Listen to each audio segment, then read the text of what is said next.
Albany, Georgia became an epicenter for COVID-19 in April.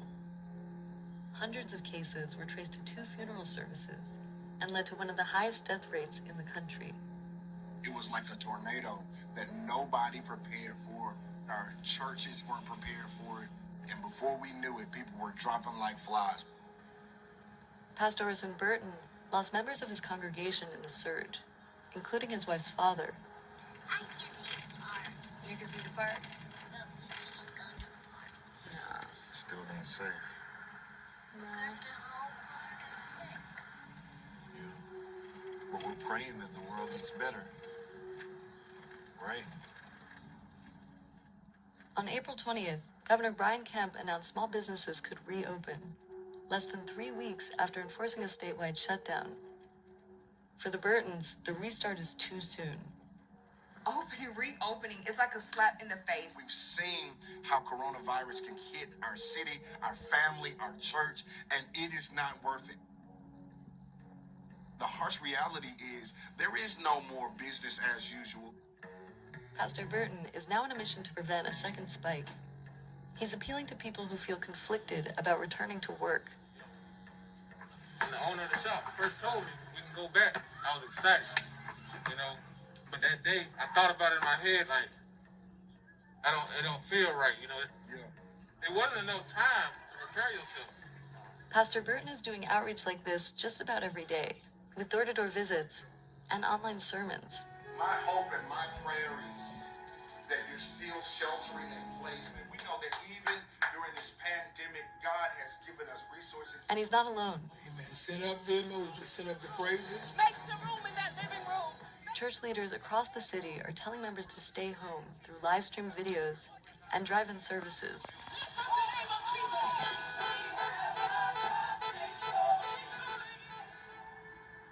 The virus has hit Black residents here particularly hard. Some 30 Black and white church leaders have united to remain closed, a decision they announced in this joint statement. We believe that it is in the best interest of our congregations and community that we not resume meeting at this time. The numbers did not indicate that it was time for our city to open. We knew that we just couldn't jump right back in like it was before and start gathering. No matter if your congregation is small or large, Black, white, Hispanic, it doesn't matter. We're in the same storm. The pastor's efforts have been reinforced by the city mayor, who helped pass a resolution encouraging residents to keep sheltering in place. I was a little concerned because I was thinking the ministers are going to say, we need to be back in church. The overwhelming response was, we are not going to resume worship services in our sanctuary until we have a green light from the medical community. Dr. James Black heads the emergency department at Phoebe Putney Medical Memorial, the only hospital in the Albany region. It's been absolutely essential to have the clergy supporting us. They realize the importance of social distancing. While he has seen a decline in cases, the speed of the initial spread makes him wary of a rush to reopen. It took us no time at all to get to 160 COVID patients in the hospital, so we're afraid of a second wave. We're just not over it yet. The fact that places are being allowed to reopen is a scary prospect for a lot of us.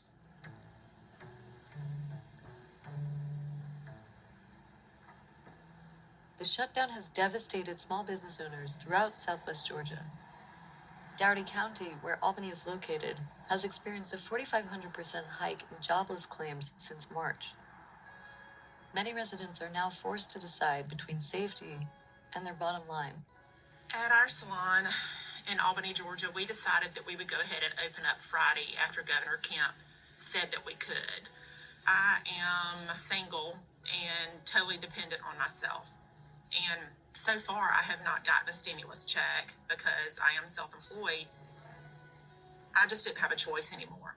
Some feel more conflicted, like Marcus Scott, who manages Masterpiece Barbershop. I understand people have their financial situation, what they have to deal with. However, just getting a phone call or hearing that this barber passed away because they went back to work, I wouldn't be able to live with that. He has decided to keep his shop closed for now, But with the support of a local pastor, we as the church have decided to give each one of these barbers a certain amount of resources. For some of these barbers, this is their only income. Hey, Sister Ashley, how are you? I'm good, how are you? Pastor Orson Burton has seen the economic strain on his congregation. Now, how are you doing financially? How are you getting paid? Like, what's going on? What's good with that?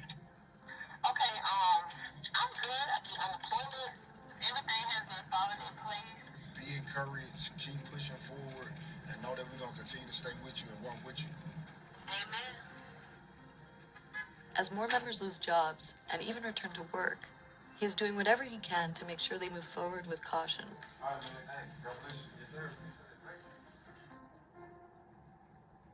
I believe that if we mismanage this moment for the sake of reopening the economy and bringing in money, we can literally set our children and our children's children back for generations to come. We just don't want to bury anybody else. We don't want to bury any more loved ones. We don't want to bury any more friends because of COVID-19. These are not numbers. These are souls. These are lives being lost. We've been through so much. This is our time to make certain that the people are represented in rural South Georgia, but also to spread wisdom and information that will save a life.